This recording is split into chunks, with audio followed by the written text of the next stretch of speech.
Everyone नमस्कार, स्वागत आप सभी का अभिव्यक्ति लर्निंग ऐप पर। चलिए शुरू करें आज की अपनी चर्चा एक नए विजन और एक नए रीयूनियन के साथ। सैटरडे को क्लास आपकी नहीं हो पाई थी बिकॉज मैं बता रहा था कि जो मेरा स्टूडियो है वो शिफ्ट हो रहा था। अब स्टूडियो शिफ्ट हो चुका है, सारी चीजें सेट है, तो आज से फिर उसी गर्मजोशी के साथ आप सबका स्वागत है और जबरदस्त मेहनत करते हैं और इस बार अपनी जर्नी बनाते हैं, सिलेक्शन की जर्नी मेरे प्यारे बच्चों। तो सबसे पहले आज टॉपिक्स पर चर्चा कर लें और सैटरडे का टॉपिक भी चूंकि हुआ नहीं था तो ये भी यहां पर जो है दिया जाएगा। बट एक चीज की और मैं शुरुआत करने जा रहा हूं और वो है नए साल पे उसकी थोड़ी सी घोषणा कर दूं। IQIP का एक नया वर्जन है जो बिहार पीसीएस के लिए एकदम स्पेशल चलेगा। सुनील अभिव्यक्ति Bihar PCS IQIP the Hindu editorial analysis सुबह 7 बजे से लेकर के केवल 40 मिनट का सेशन होगा और उसमें लक्ष्य यही है कि बिहार पीसीएस को मैं फोकस करूं क्योंकि उसमें 300 मार्क्स का एसे है और जो स्वाभाविक रूप से मुझे अंदर से महसूस होता है कि मेरा बहुत स्ट्रांग पार्ट है। तो वो 300 नंबर का एसे और बाकी जीएस पेपर 1-2 का जो भी कंटेम्प्रेरी अपडेट होता है वो मैं आप सबको कराऊं। तो एक नई शुरुआत है ये और ये लाइव रहेगी क्लास। आपको पता है यूट्यूब पे मैं लाइव अभी नहीं आता हूं, लर्निंग ऐप पर ही क्लास होती है और वही लेक्चर यूट्यूब पर डाला जाता है। यहां पर मैं अब लाइव आने जा रहा हूं केवल 40 मिनट के लिए और रीजन भी यही है कि जैसे सुबह 6 बजे कंटेंट में बना लेता हूं 6 से सवा 6 बजे तक, उसके बाद फिर वो यूपीएससी के लिए तैयार होता है और 9 बजे मैं लर्निंग ऐप पर एज इट इज वो क्लास वैसे ही लेता रहूंगा, लेकिन स्पेसिफिक होने जा रहा हूं। रीजन ये है, मैं फिर से एक ही बात कहूंगा और वो रीजन है 300 मार्क्स का एसे। और 300 मार्क्स का एसे ही बिहार पीसीएस का सबसे डिसाइसिव पार्ट है। अगर आप 210 मार्क्स वहां से उठा ले जाएं, 220 मार्क्स उठा लेके जाएं तो चीजें बदल जाएंगी और वो मैं कोशिश करूंगा कि पर डे के आर्टिकल से तो केवल हिंदू रहेगा वहां पर, यानी इंडियन एक्सप्रेस बिजनेस लाइन नहीं, वो यूपीएससी पे ही रहता है। हिंदू के जितने भी एडिटोरियल हैं और उम्मीद करता हूं कि अगले साल आप लोगों को बहुत बड़ा चेंज देखने को मिलेगा। यानी जब आप 26 में बिहार पीसीएस का मेंस लिखेंगे या 27 में आप मेंस लिखेंगे, बहुत ज्यादा अपग्रेड आप हो चुके होंगे। तो एक ये आप सबके लिए नए साल पर धीरे धीरे और एक और शुरुआत है, उसकी चर्चा कल करेंगे क्योंकि अगर आज ही सारी कर लेंगे एक और शुरुआत है। यानी आप ये मान करके चलें कि मैं आप लोगों के सामने जो है अब ज्यादा से ज्यादा समय व्यतीत करूंगा और प्रीलिम्स के लिए भी बहुत कुछ नए और प्लान हैं जिस पर हम लोग बातचीत करेंगे, ठीक है। और टारगेट देख सकते लिखा है ए से 300 मार्क्स का टारगेट है और जीएस 1 एंड 2 का वैल्यू एडिशन है। आप देखिए, तो ये पहली बार फिर से काफी टाइम बाद मैं लाइव आना शुरू हो रहा हूं। ये सारी चीजें हैं। अब ये 22 तारीख का कंटेंट आपके सामने स्टार्ट होता है, लेकिन उस टॉपिक पे जाएं सबसे पहले एक प्रश्न आपसे पूछेंगे। बच्चों एक बार बताएं, आवाज वगैरह सब परफेक्ट आ रही है? एक बार एवरीथिंग एकदम परफेक्ट, एक एक नंबर है। क्योंकि अभी थोड़े से कुछ इश्यूज हैं, जैसे ये मेरा जो लिखने वाला सिस्टम है अभी रेडी नहीं हो पाया है। ये आप देख सकते हैं आपके सामने है। तो ये अभी जिस पे मैं लिखता हूं वो सिस्टम अभी थोड़ी देर में सही हो जाएगा। तो कोई बात नहीं, फिर भी जितना सही हो पाया उससे क्लास स्टार्ट कर देते हैं।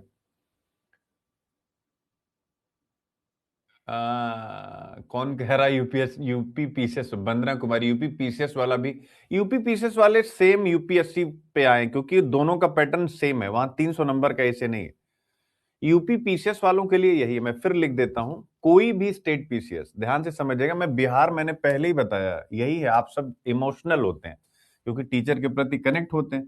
यूपी पीसीएस या कोई भी अदर स्टेट एग्जाम है, जैसे मैं गुजरात पीसीएस की बात करूं, मेरे बच्चों 3rd रैंक अपना ही बच्चा लेकर के आता है ना गुजरात पीसीएस में, लाता है कि नहीं लाता? आप बताइए। गुजरात पीसीएस का 3rd रैंक अपना बच्चा है, ठीक है। तो गुजरात पीसीएस में ये साबित हो चुका है कि द हिंदू बहुत काम करता है कि नहीं है? तो किसी भी स्टेट पीसीएस में ये सबसे ज्यादा मैटर करता है। ध्यान से समझिए इस चीज को। ये बिहार इसलिए क्योंकि मैंने पहले ही आप लोगों को बोला, वंदना बेटा आपका मन है कि यूपी में मैं आऊं, लेकिन आप ध्यान से देखो यहां क्या लिखा हो। ए से मैंने जीएस को नंबर 2 प्लेस दिया है। जीएस 1-2 मैंने नहीं कहा, वैल्यू एडिशन होगा।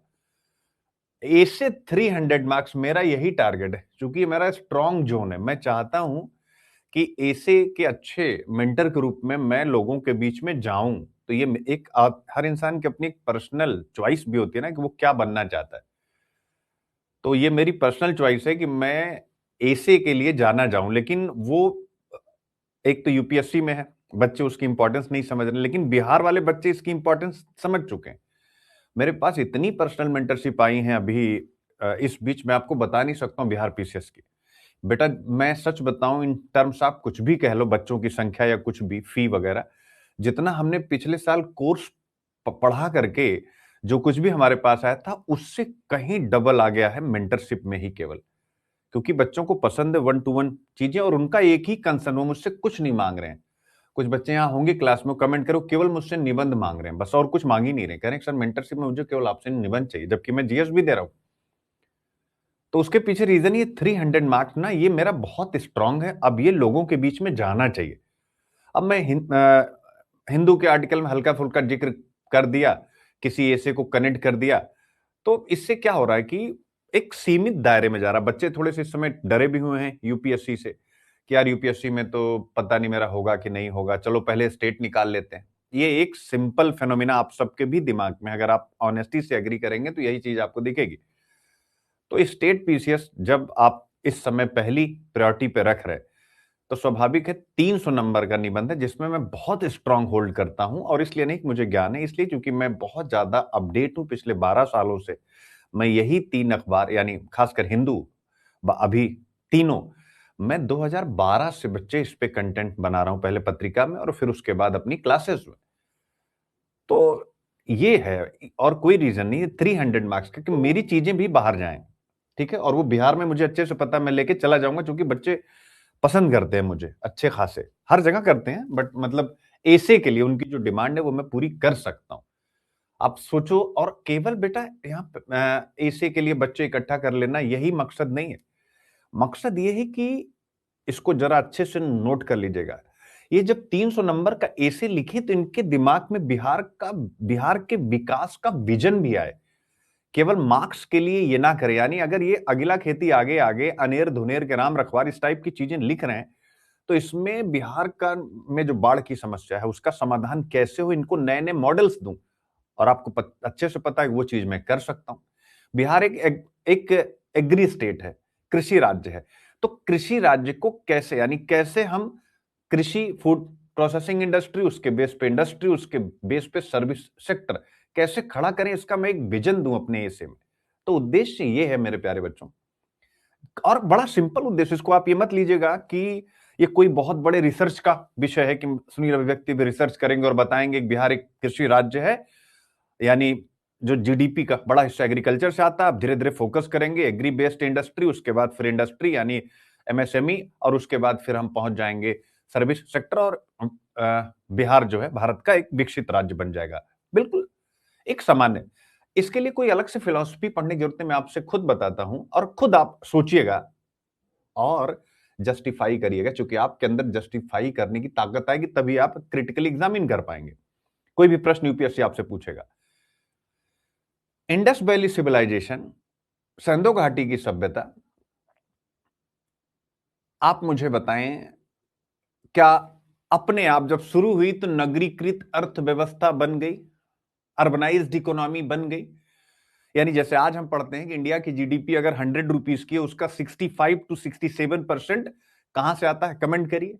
आप कह रहे हैं कि सर सिटी से आता है, शहरों से आता है।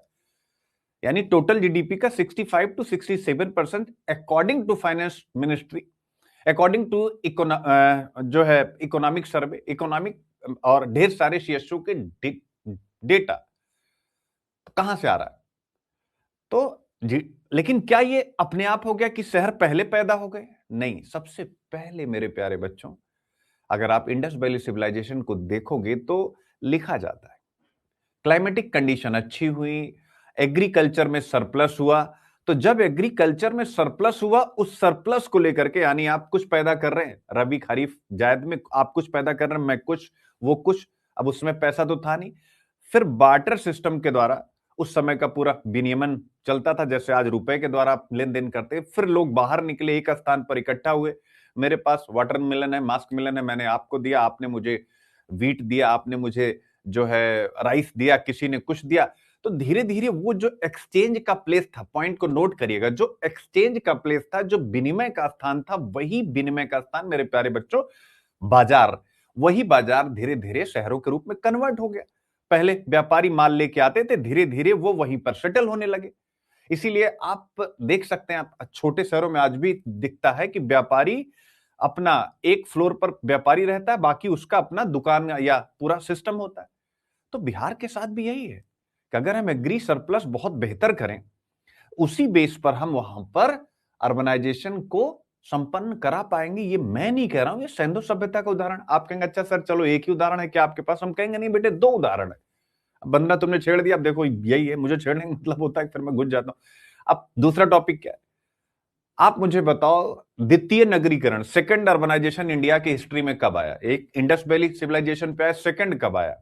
तो आप कहेंगे कि सर सेकंड आया है 6 BC में, यानी बुद्ध जैन काल में। वहां पर भी क्यों आया? क्योंकि वहां पर टेक्नोलॉजी आई और टेक्नोलॉजी ने खेतों को और गहरे स्तर पर जोतना संभव बनाया, और रिजल्ट क्या हुआ कि फिर एग्रीकल्चर सरप्लस और फिर नगरीकरण की शुरुआत हुई। तो बिहार स्टेट, अगर मैं 300 नंबर का ऐसे कराने जा रहा हूं तो उसके पीछे केवल यही रीजन नहीं है कि मैं बच्चे इकट्ठा करना चाह रहा हूं, मुझे यह दिखाना है कि मुझे ऐसे आता है या बच्चे ऐसे में नंबर पाए।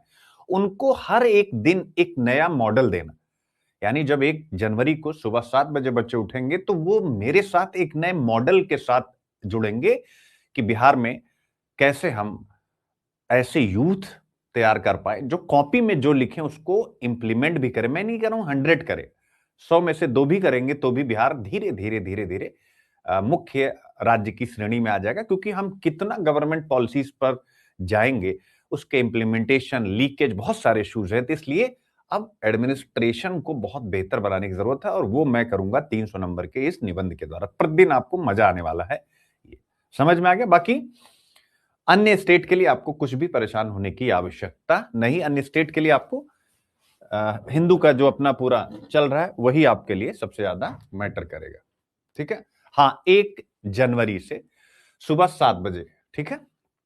चलिए, तो अब स्टार्ट करते हैं आज का टॉपिक। बच्चों, क्या आप लोगों को याद है, एक प्रश्न आपसे पूछा था कि क्या आईआईटी, आईआईएम जैसे जो हायर एजुकेशनल इंस्टीट्यूशंस हैं, उच्च शिक्षा संस्थान, उनको ज्यादा स्वायत्तता देने की आवश्यकता है? क्या यह प्रश्न आप लोगों को याद है? कमेंट करिए। क्या यह प्रश्न याद है आप लोगों को? यूपीएससी ने आपसे पूछा था। कहां पूछा था? स्वाभाविक रूप से जीएस पेपर 2 में पूछा था। पूछा था कि नहीं पूछा था भाई? बोलिए। आप कहेंगे हां सर पूछा था। आज हम उसी विषय पर सबसे पहले चर्चा करने जा रहे हैं, और उस चर्चा को समझिए। पूछा था, बच्चे ने लिख दिया है सर 2014 में पूछा था। यानी ऐसे प्रश्न आते हैं और बहुत सारे प्रश्न आते हैं। तो सबसे पहले आज हम, ये मुद्दा क्या है, वाई इन न्यूज, ये क्या मैंने लिखा है, विकसित भारत शिक्षा अधिष्ठान विधेयक या रेगुलेशन विधेयक या विकसित भारत शिक्षा बिल, जो भी है हायर एजुकेशन के लिए, इसी विषय पर हम लोग बातचीत करेंगे। और बातचीत करने का रेफरेंस मेरे प्यारे बच्चों, जैसे अब अगर हम यूपीएससी की तरफ मुड़े तो आप देखेंगे कि अ Nations destiny shapes in its classroom. क्या है? अ Nations destiny shapes in its classroom, ठीक है? एक राष्ट्र के भाग्य के स्वरूप का निर्माण उसकी कक्षा में होता है। तो राष्ट्र की कक्षाओं को बेहतर बनाने के लिए एक बिल प्रस्तुत किया गया है, और इसका नाम है विकसित भारत शिक्षा अधिष्ठान बिल या रेगुलेशन बिल। इसको मैंने अपनी लैंग्वेज में रेगुलेशन कहा है। आई होप आप इसके साथ इसको कनेक्ट करके चलेंगे। क्लियर है? अब मैं कुछ बातें आपसे कर रहा हूं जिससे इस टॉपिक की इंपॉर्टेंस आपको पता लग पाए। आपसे प्रश्न है कि अगर आईआईटी या आईआईएम अहमदाबाद या ऐसे बहुत सारे आईआईएम्स को हर छोटे फैसले के लिए दिल्ली से अनुमति लेनी पड़े तो क्या वह वर्ल्ड क्लास इंस्टीट्यूशन रह पाएगा? एक, ध्यान से समझिएगा, यानी अगर उस पर कंट्रोल, मैं यहां पर लिख रहा हूं हायर एजुकेशन इंस्टीट्यूशंस, उच्च शिक्षा संस्थान, अगर ये कंट्रोल, यानी पहला मैंने जो प्रश्न पूछा उसका संबंध है कंट्रोल यानी नियंत्रण से मेरे प्यारे बच्चों, ठीक है, कि अगर उनको हर चीज के लिए दिल्ली से अनुमति लेना पड़े, तो आप लोग कह रहे हैं कि नहीं। अब दूसरा सवाल है कि अगर इनको पूरी फ्रीडम मिल जाए, यानी इनको पूरी आजादी मिल जाए, इनको पूरी आजादी मिल जाए, तो क्या इनकी अकाउंटेबिलिटी खत्म नहीं हो जाएगी कि भैया ये तो किसी के प्रति अकाउंटेबल ही नहीं है? दोनों ही बातें आ गई, पूरी आजादी या पूरा कंट्रोल। बस यही दो सवाल हैं मेरे प्यारे बच्चों, जिनके इर्द गिर्द अगर आप देखोगे PYQ 2000 मतलब पिछले 10 सालों का कई प्रश्न आए हैं, इन्हीं दो के बीच में हायर एजुकेशन रिफॉर्म्स पर आपसे प्रश्न पूछे गए। यानी यूपीएससी कभी नहीं पूछता कि आईआईटी को ऑटोनॉमी मिलनी चाहिए या नहीं, वो हमेशा आपसे पूछता है क्या, कि कितनी मिलनी चाहिए, ऑटोनॉमी कहां तक मिलनी चाहिए, कितनी मिलनी चाहिए, और एक्सेलेंस की हमारे हायर एजुकेशन इंस्टीट्यूशंस बेहतर भी करें, और अकाउंटेबिलिटी में बैलेंस कैसे बनाया जाए। 3 विषय लिख लीजिएगा। यूपीएससी हमेशा यह पूछता है कि ऑटोनॉमी कितनी, कंट्रोल कहां तक, एक्सेलेंस और अकाउंटेबिलिटी में बैलेंस कैसे, ठीक है। और इसीलिए अभी आपने लिखा 2014 में यूपीएससी ने सीधे ऑटोनॉमी पर प्रश्न पूछा था मेरे प्यारे बच्चों। क्या था प्रश्न? था कि higher education institutions requires greater autonomy to promote innovation and excellence, यानी अगर आप नवाचार और उत्कृष्टता चाहते हैं उच्च शिक्षा संस्थानों से, तो उनको आपको एक बड़ी स्वायत्तता, ग्रेटर ऑटोनॉमी देनी पड़ेगी। मतलब साफ है, 3 चीजें याद रखिएगा ऑटोनॉमी पर जब भी लिख रहे हैं, 3 चीजें, कि भैया इनोवेशन चाहिए, नंबर 2 रिसर्च अगर आपको अच्छा चाहिए, अगर ग्लोबल रैंकिंग में आपको स्पेस चाहिए, इन तीनों चीजों के लिए ऑटोनॉमी जरूरी है। तो अब अगर आपसे कोई प्रश्न पूछे कि ऑटोनॉमी क्यों जरूरी है, जो यूपीएससी का इंटरव्यू देने जा रहे हैं उनके लिए ये तीनों पॉइंट बड़े ये सब पूछे जाएंगे आपसे। तो यूपीएससी ने एक पंक्ति में जब ये प्रश्न पूछा तो पूरी फिलॉसफी दे दी इंडिया के एजुकेशन पॉलिसी को लेकर के कि ऑटोनॉमी इज एसेंशियल, ऑटोनॉमी महत्वपूर्ण है, but accountability is equally important, याद रखिएगा। और यह सिर्फ एजुकेशन की, हम कह सकते हैं एक पहेली या एजुकेशन का एक प्रश्न नहीं है जो मैंने आपके सामने रखा, यह सरकार की भी फिलॉसफी है। भैया तुमको ऑटोनॉमी भी रहेगी, लेकिन तुमको उसके साथ साथ अपनी अकाउंटेबिलिटी भी सुनिश्चित करेगी, ठीक है। मजा आ गया? और यही मुद्दा आज हम लोग डिस्कस करेंगे विस्तार के साथ, विकसित भारत शिक्षा विनियमन विधेयक 2025, ठीक है। क्लियर हो गया? यहां तक की पिक्चर क्लियर? अब इसके प्रावधानों पर चर्चा, और फिर इसके बाद आपको बढ़िया सा इस पे कंटेंट मिल जाएगा, पीडीएफ, आप इसको बढ़िया से याद कर लें। लेकिन मैं देख पा रहा हूं जैसे जो बच्चे, कई बच्चे ऐसे हैं जो 2020 से ही फॉलो कर रहे हैं, कोविड के टाइम से ही बच्चों ने ऑनलाइन मुझे पकड़ा। आप सब भी इस बात से एग्री करेंगे, क्योंकि अब जब मेंटरशिप का दायरा बढ़ रहा है, बच्चे आ रहे हैं, उनको क्या समस्या आ रही है? उनको समस्या ये आ रही है अभी भी बेटे, वो वही सेंटेंसेस को फ्रेम करना नहीं आ रहा, शब्द खत्म हो जा रहे हैं, निबंध नहीं लिखे जा रहे, जीएस के प्रश्न नहीं लिखे जा रहे। तो अब स्वाभाविक है, जब इतना ज्यादा इनपुट और मिल रहा है, पहले भी मिलता रहा, अब और भी मिल रहा है, तो कहीं ना कहीं दिमाग में आता है कि यार अब कुछ नए ढंग से और चला जाए। तो अब मैं आपको सोचवाने पर ज्यादा जोर दूंगा, यानी ये मैं पिछले 1-2 महीने से बहुत ज्यादा आपके ऊपर फोकस हूं कि आप सोचिए, क्योंकि डायरेक्ट कुछ भी नहीं मिलने वाला, जो भी पूछेगा इनडायरेक्ट आपको लिखने की कला आनी चाहिए। तो ऐसे में अब जरा सोचिए इस विषय के ऊपर, इस बिल का नाम आपको पता लग गया। अब अगर इस पर एक निबंध लिखना हो, उच्च शिक्षा अधिष्ठान बिल, रेगुलेशन बिल पर एक निबंध लिखना हो, तो आप शुरू कैसे करें इस टॉपिक को समझने के लिए? ऐसे लिखिए, सोचिए जरा, यानी हमको जो निबंध की कॉपी चेक कर रहा है ना, उसको क्या करना, अपने साथ कनेक्ट करना है।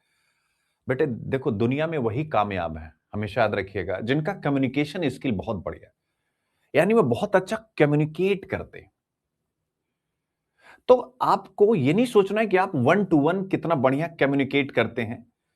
आपको ये सोचना है कि यार हमको एक ऐसे व्यक्ति से कम्युनिकेट करना है, उसको क्रिटिकली एग्जामिन करना है, प्रोज एंड कॉन्स बताने हैं, डिस्कस करना है, इल्यूसिडेट करना है, जो मेरे सामने उपस्थित नहीं। तो अगर कोई आपके सामने उपस्थित नहीं और आप उसके साथ अपने आप को कनेक्ट करना चाहते हैं, तो आपके पास क्या ऑप्शन होते हैं? एक ही है, और वो शब्दों का जाल, जिसे हम बोलते हैं शब्द जाल। फॉर एग्जाम्पल जरा सोचिए, आइए समझते हैं। इस प्रकार हमने समझा, तो इससे क्या होता है, वो जो कॉपी चेक करा वो आपके साथ जरा सोचिए, तो वो सोचता है वो भी इंसान ना। जैसे आप मुझे मैसेज लिखते हैं तो मैं सोचता हूं, रिप्लाई करता हूं कि नहीं करता हूं। अब इसको आप ऐसे समझिए, सोचिए जरा, सोचिए जरा, भारत में आज 1,000 से अधिक विश्वविद्यालय, लाखों कॉलेज और करोड़ों छात्र हैं। लेकिन जब किसी विश्वविद्यालय को यह समझना होता है कि किस नियामक को माने, किस रेगुलेटर्स को माने, कौन सा रेगुलेटर क्या कह रहा है, और एक्रीडिटेशन यानी मान्यता किससे लें, तो पूरा सिस्टम रेगुलेशन या विनियमन के स्तर पर उलझा हुआ दिखाई देता है। यानी हायर एजुकेशन इंस्टीट्यूशंस में ईज ऑफ डूइंग नहीं है मेरे प्यारे बच्चों।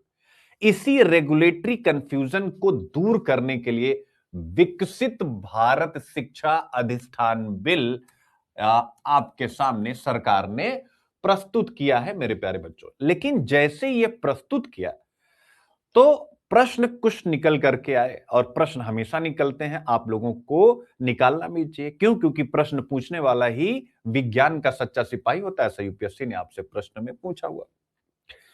तो प्रश्न यही है कि क्या यह जो विनियमन है, क्या यह जो विनियमन है एक अच्छा सुधार है? पहली चीज ऑब्वियस है, यानी इसके पॉजिटिव्स सरकार कहेगी हाँ ये विनियमन बहुत अच्छे है, और ये जो वर्तमान में व्यवस्था है उसमें सुधार करेगा, एक रूपता लाएगा, यूनिफॉर्मिटी लाएगा। इससे हमारा हायर एजुकेशन इंस्टीट्यूशंस का जो आउटकम है वो और बेहतर होगा। सिंपल सी बात।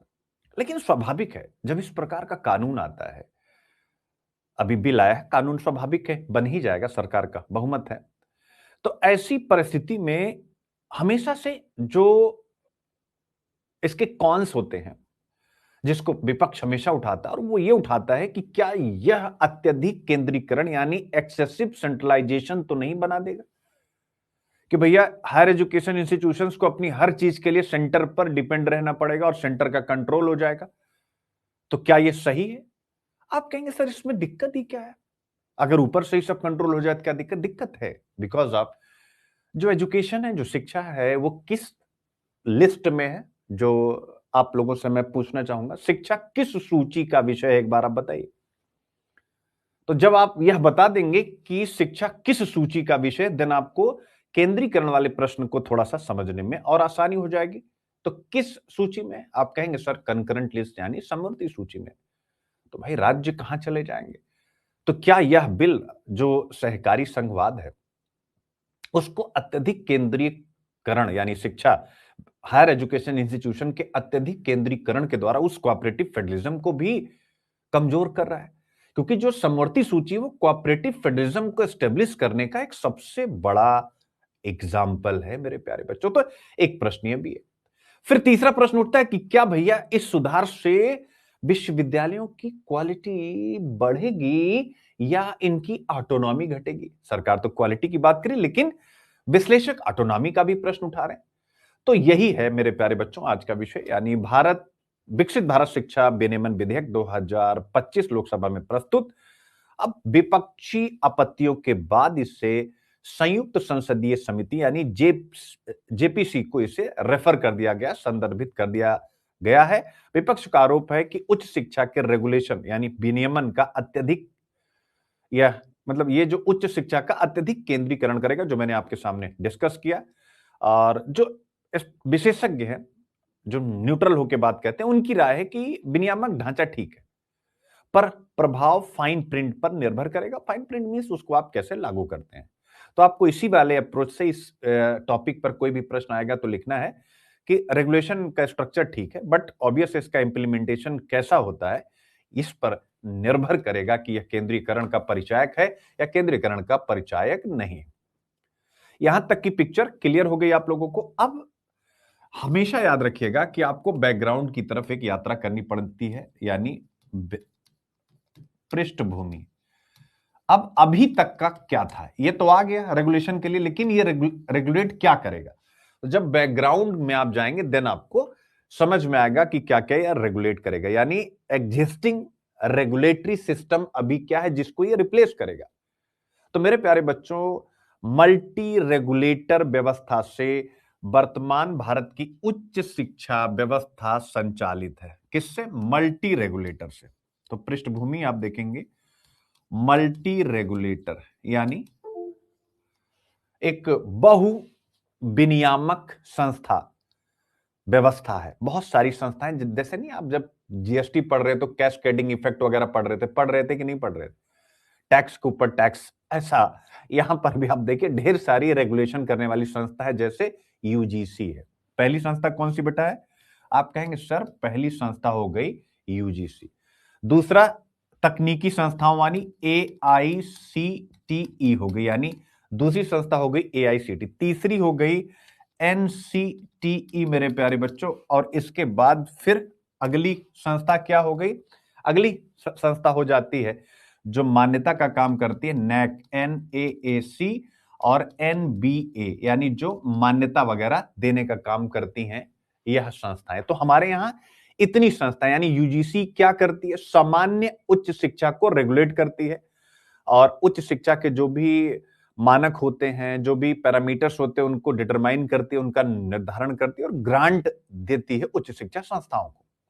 दूसरा है all India council for technical education. ये क्या करता है? तकनीकी शिक्षा को रेगुलेट करता है। और national council for teacher education यानी एनसीटीई, ये क्या करता है?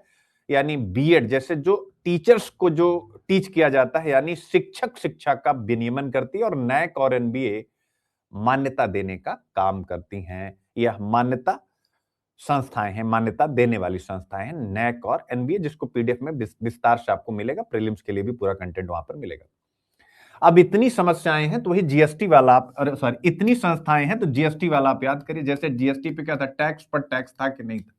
आप कहेंगे हाँ सर था। बस वही चीज यहां पर भी है कि रेगुलेशन का ओवरलैप है, यानी एक ही संस्था जो कानून बना रही दूसरी भी बना रही है, और दोनों का जो फिलॉसफी एक है लेकिन उसके पूरे पैरामीटर्स अलग अलग है। तो विनियमन का ओवरलैप है, अलग अलग नियम है, कई अनुमतियां लेनी पड़ती हैं, यानी ईज ऑफ डूइंग नहीं है। संस्थानों के लिए कंप्लायंस का बोझ बहुत ज्यादा होता है, यानी बहुत ज्यादा पेपर वर्क इसमें होता है मेरे प्यारे बच्चों।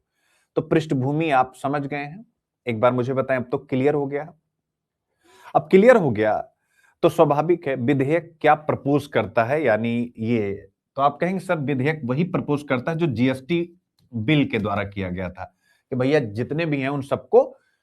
तो क्या कहता है? एक नया एपेक्स रेगुलेटरी बॉडी बनेगी, यानी इन सब के स्थान पर एक शीर्ष, जैसे सुप्रीम कोर्ट है ना, वैसे समझिए एजुकेशन का एक सुप्रीम कोर्ट बन जाएगा। ऐसा मैं समझाने के लिए कह रहा हूं, यानी शीर्ष विनियामक निकाय जिसका नाम होगा विकसित भारत शिक्षा विनियमन आयोग, यानी एक कमीशन, जैसे इलेक्शन कमीशन ऑफ इंडिया है वैसे ही एक एजुकेशन, हायर एजुकेशन कमीशन बनेगा। बस ऐसा आप याद रखिएगा, या कैग है। तो विकसित भारत शिक्षा विनियमन आयोग, इसका नाम भी हिंदी है, याद रखिएगा, यही विकसित भारत शिक्षा अधिष्ठान आयोग और ये इस नाम को भी लेकर के आपत्ति है, पार्लियामेंट में प्रश्न भी उठाए गए, भाई हिंदी में ही सारे नाम क्यों आप रख रहे हैं। तो ये क्या होगा, अभी आपने देखा इतने सारे रेगुलेटर है, यूजीसी है, एआईसीटी है, एनसीटीई है, नैक है, एनबीए है, मेरे प्यारे बच्चों। अब यह जो नया आयोग बनेगा, मैं उसका जिक्र बार बार आयोग करूंगा, यानी विनियामक आयोग जो उच्च शिक्षा संस्थान का बनेगा, वही सिंगल हायर एजुकेशन रेगुलेटर होगा, यानी वह उच्च शिक्षा संस्थान को विनियमित करने वाला, उसके लिए नियम कानून बनाने वाला शीर्ष संस्था होगा। और वो अकेले नहीं होगा मेरे प्यारे बच्चों, ये आयोग होगा। और इस आयोग के अंतर्गत आप क्या पाएंगे, इस आयोग के अंतर्गत यानी जो कमीशन बनेगा, इसके अंदर 3 संस्थाएं भी होंगी, 1 2 3, ये आपको नोट्स में मिलेगा। इसको आपको याद करना होता है कि क्या स्ट्रक्चर बदलेगा। तो पहला बनेगा एक काउंसिल, क्या होगी, परिषद। काउंसिल यानी विकसित भारत शिक्षा विनियमन परिषद बनेगी। ये क्या करेगी, इसका रोल क्या होगा, वो आपको मैं बता देता हूं, उसको आप याद रखना है। विश्वविद्यालयों को डिग्री प्रदान करने की अनुमति यही देगा, नियमों का पालन सुनिश्चित यही कराएगा, और जो फर्जी, फेक, इलीगल संस्थाएं उन पर कार्रवाई यही करेगा। यह काउंसिल याद रखेगा। और इसको एक पावर दी गई बेटा, इस काउंसिल को दंड देने की, पनिशमेंट की, यानी जो गलतियां कर रहे हैं, फर्जीवाड़ा कर रहे हैं, जो फर्जी डिग्रियां दे रहे हैं, 10 लाख से 2 करोड़ रुपए तक का यह दंड दे सकता है। और पहले यही काम यूजीसी करता था, जो अब यह संस्था करेगी। यूजीसी केवल 1,000 रुपए तक की 1,000 रुपए तक का दंड दे सकता था, यह आप याद रखिएगा। ठीक है, तो यहां पर रेगुलेटरी पावर तो है, लेकिन उसको इन्फोर्स करने की भी पावर, बहुत महत्वपूर्ण बात है। स्थिति रेगुलेटरी बना दी गई और कैपेसिटी क्या दे देगी, दंड की शक्ति इसे बोलते हैं, इन्फोर्समेंट कैपेसिटी भी इसको दे दी गई है। दूसरा, एक और काउंसिल बनेगी और उसका नाम होगा विकसित भारत शिक्षा मानक परिषद, स्टैंडर्ड्स काउंसिल। दूसरा है मानक परिषद। मेरे प्यारे बच्चों, ये क्या करेगी, इसकी भूमिका होगी लर्निंग आउटकम्स तय करना, यानी लोगों को, मतलब हायर एजुकेशन में कैसे पढ़ाया जाए कि आउटकम आए, और शिक्षकों की एबिलिटी और उनके अपॉइंटमेंट के मानक यही बनाएगी।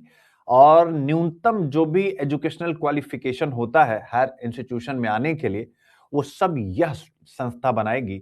यानी इसका उद्देश्य है, ये मुझे बहुत पसंद है दूसरा वाला, क्योंकि मैं हमेशा आउटकम पर फोकस करता हूं, तो ये संस्था मेरे प्यारे बच्चों आउटकम पर बहुत ज्यादा फोकस है, यानी शिक्षा को आउटकम बेस्ड रेगुलेशन की तरफ ले जाएगा, कि अब आपको आउटकम देना पड़ेगा, ऐसा यह संस्था सुनिश्चित करेगी। और मैं इसका बड़ा फैन हूं दूसरे वाले का, आउटकम बेस्ड, क्योंकि देखो आवश्यकता है आउटकम बेस्ड सिस्टम की। क्यों, क्योंकि इस समय पूरी दुनिया में एक बहस चल रही बच्चों कि चाइनीज डेवलपमेंट मॉडल ज्यादा अच्छा है। इस समय इसी पर चर्चा चल रही, कई आर्टिकल हमने भी कराए, और आज आपको एक, आप देखते हैं अभी आपको फिर मिलने भी वाला है। N K Singh, chairman of the 15th finance commission, एक सम्मेलन हो रहा था। उस सम्मेलन में जो डिस्कशन का कोर पॉइंट था, बहुत सारे विद्वान यशस्वी लोग अपनी बात कह रहे थे, और वो क्या कह रहे थे, वो ये कह रहे थे कि भाई मतलब चर्चा का मुख्य विषय था चाइनीज ग्रोथ मॉडल, कि भाई चाइना इतना आगे कैसे बढ़ गया, और चाइनीज ग्रोथ मॉडल बेस्ट है। उसी विषय पर ये बातचीत करते हुए कहते हैं, India can show the world, यानी भारत दिखाए, that freedom can be harmonised with economic growth, यानी ये लोकतंत्र को जो है, फ्रीडम को महत्व देते हुए विकास को एक मानक के रूप में बना रहे हैं, और कह रहे हैं भारत में यही है कि हम जीडीपी ग्रोथ भी अचीव कर रहे हैं, उसके साथ साथ हम लोगों को फ्रीडम दे रहे हैं, बोलने की आजादी, कुछ करने की आजादी।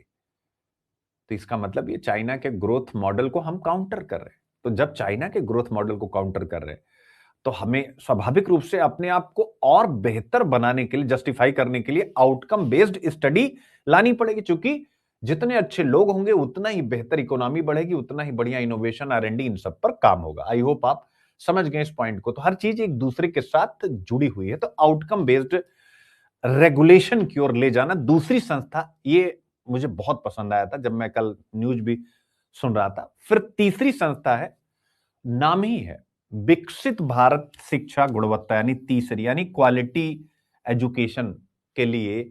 तो ये तीनों मुझे बहुत पसंद आए मेरे प्यारे बच्चों, याद रखिएगा। यानी जो मान्यता वगैरह देगी ये संस्था उससे संबंधित है। यानी एक्रीडिटेशन काउंसिल ये क्या करेगी? ऑब्वियसली मान्यता देगी, पूरे देश के लिए एकीकृत मान्यता ढांचा, गुणवत्ता किस कॉलेज की कैसी, उसकी सतत निगरानी, आप समझ सकते हैं।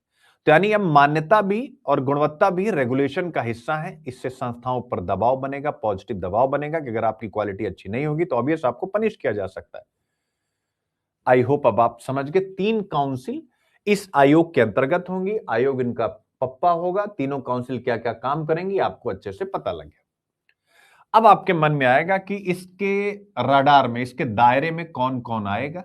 तो यह भी एक बड़ा महत्वपूर्ण पॉइंट होता है। इसके दायरे में आएंगे मेरे प्यारे बच्चों केंद्रीय, सेंट्रल यूनिवर्सिटी, राज्य और निजी विश्वविद्यालय तीनों, प्लस डीम्ड यूनिवर्सिटी वो भी आएंगे, और राष्ट्रीय महत्व के संस्थान जिन पर यूपीएससी ने 2014 में प्रश्न पूछा था, आईआईटी, आईआईएम, एनआईटी और अन्य जितने भी रिसर्च सेंट्रल इंस्टीट्यूट हैं जिनको भी नेशनल इंपॉर्टेंस इंस्टीट्यूट का दर्जा भारत के कानून के तहत दिया गया है मेरे प्यारे बच्चों।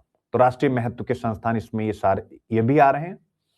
अब आएगा कि सर क्या सब आ गए? कुछ इसके दायरे के बाहर भी हैं, यानी हम कहेंगे हाँ भाई, जैसे मेडिकल कॉलेज वगैरह।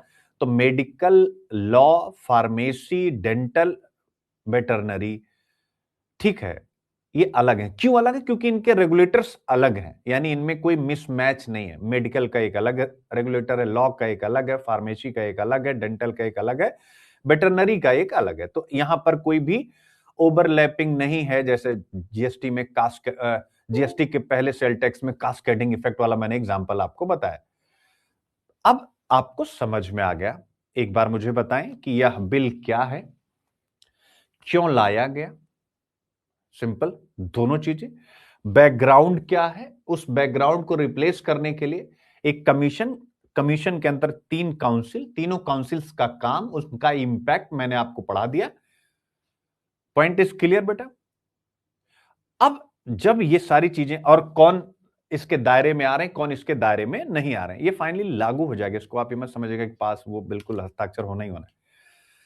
इसलिए जो ये है इसको एज इट इज आपको याद कर लेना है।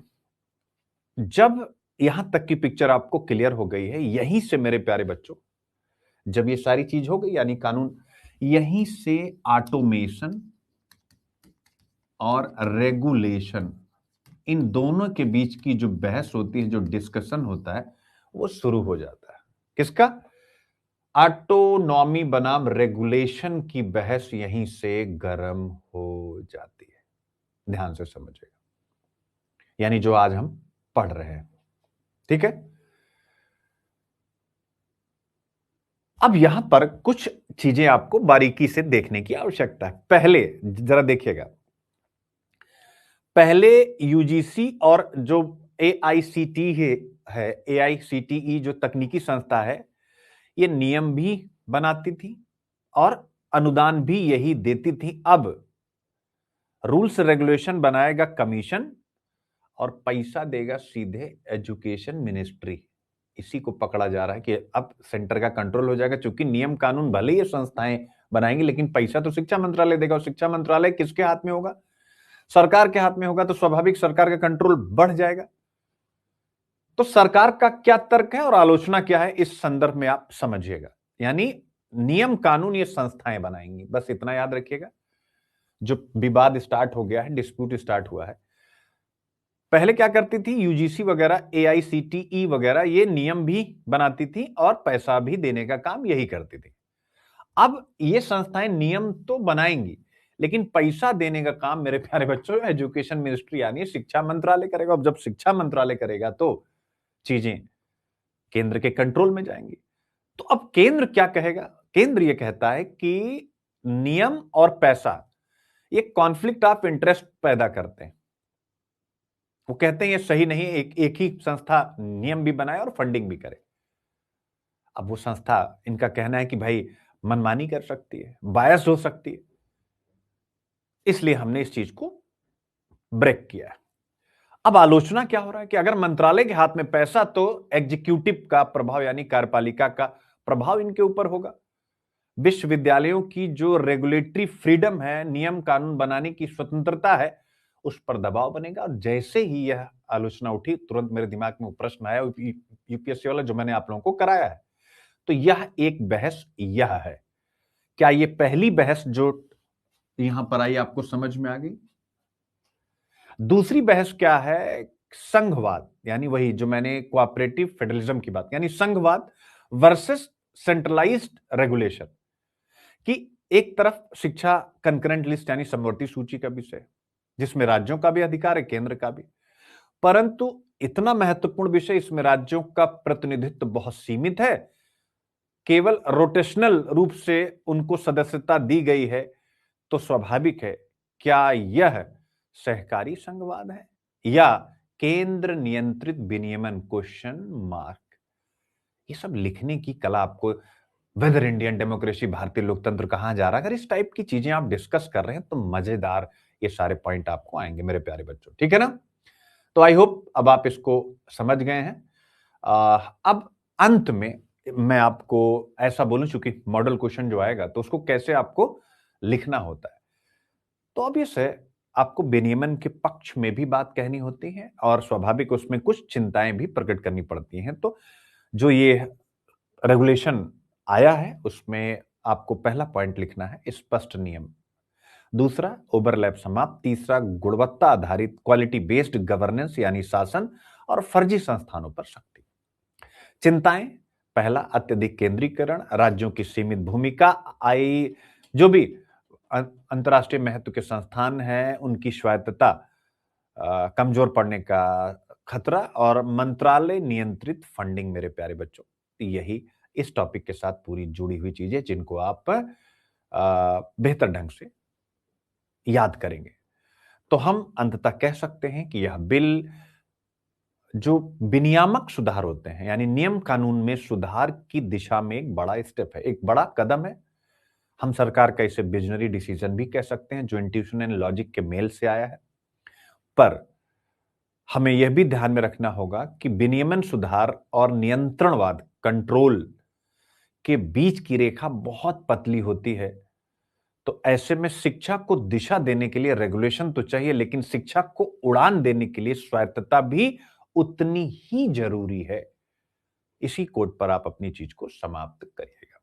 तो पहला टॉपिक क्लियर, जिसकी पूरी पीडीएफ अभी आपको मिल जाएगी और आप उसकी खूब बढ़िया सी प्रैक्टिस भी कर लेंगे, ठीक है? अब आता है दूसरा टॉपिक आपके सामने मेरे प्यारे बच्चों। देखो एक मिनट, पीडीएफ आ गई हो तो मैं आप लोगों को पीडीएफ शेयर कर देता हूं बच्चों।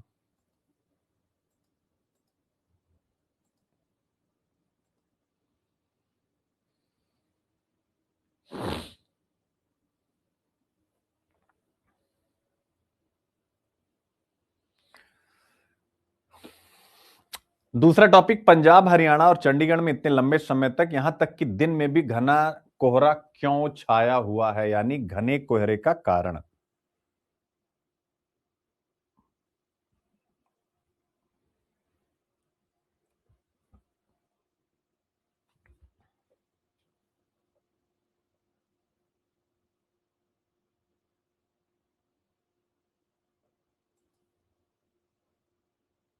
अच्छा, अभी पीडीएफ आई नहीं बेटा।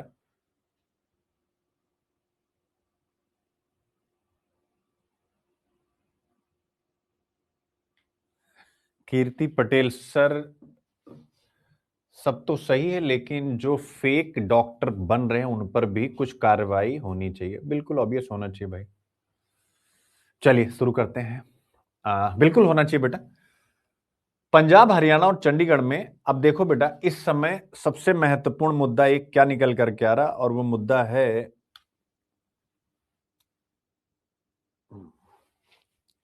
वो मुद्दा क्या है? घना कोहरा। क्या सच में आप लोगों से अगर मैं पूछूं घना कोहरा क्यों बन रहा है, बता पाएंगे आप? चलो मैं सबको कहता हूं, घना कोहरा, घना कोहरा, अखबार न्यूज हर जगह भरा पड़ा है। बट मैं आपसे पूछना चाहता हूं कि ये घना कोहरा क्या आप मुझे समझा पाएंगे?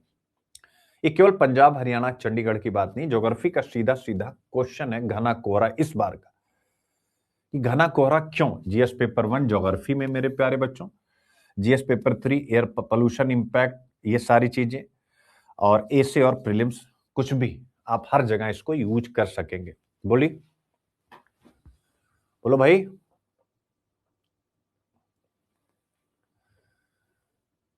सोचिए जरा, 10 सेकंड का आपको समय दे। देखो ऐप पे क्लास लेने की सबसे बढ़िया मजा, आप सबके कमेंट भी पढ़ता हूं, सारी चीजें हैं, सब कुछ ठीक है। चलो, अब आप ही से प्रश्न है, क्या आप सबने पिछले कुछ दिनों में महसूस किया है कि सुबह ही नहीं बल्कि दिन में भी सड़कें साफ नहीं दिख रही हैं? जैसा मेरे पीछे पिक्चर बताती, ट्रेनें, फ्लाइट्स, बसें सब लेट हो रही हैं। उत्तर प्रदेश में एक बहुत बड़ा हादसा भी हुआ, आप सबने देखा ही, इसी के कारण से। और ठंड भी ज्यादा लग रही है। हो रहा है ऐसा? और जब यह आप महसूस कर पा रहे हैं, यहीं से एक सवाल है कि कोहरा तो रोज आता है, लेकिन इस बार यह इतने दिनों तक क्यों हट नहीं रहा है? पहला प्रश्न। और दूसरा प्रश्न और मजेदार, कि सूरज निकलने के बाद भी कोहरा क्यों बना हुआ है? यानी दिन में सूरज निकलने के बाद भी कोहरा बना हुआ है। ये दो प्रश्न हैं। एक, ड्यूरेशन बहुत लंबा है, और दूसरा सूरज की रोशनी आ रही है, उसके मतलब उसके बाद भी ये कोहरा जा नहीं रहा है। अमूमन होता है कि सूरज की रोशनी आती है तो कोहरा चला जाता है। जरा इसके बारे में सोच करके बताइए। यानी फॉग का इश्यू हम लोग पढ़ रहे हैं। तो सबसे पहले मेरे प्यारे बच्चों, अगर फॉग आपसे मैं कहूं तो फॉग एक्चुअल में होता क्या है? फॉग है छोटे छोटे वाटर ड्रॉपलेट्स, है कि नहीं है? क्या होते हैं? वाटर ड्रॉपलेट्स होते हैं, छोटे छोटे। यानी हवा जो आप देखते हैं एटमॉस्फेयर में, वातावरण में तैरती बहुत छोटी छोटी पानी की बूंदें वाटर ड्रॉपलेट्स हैं।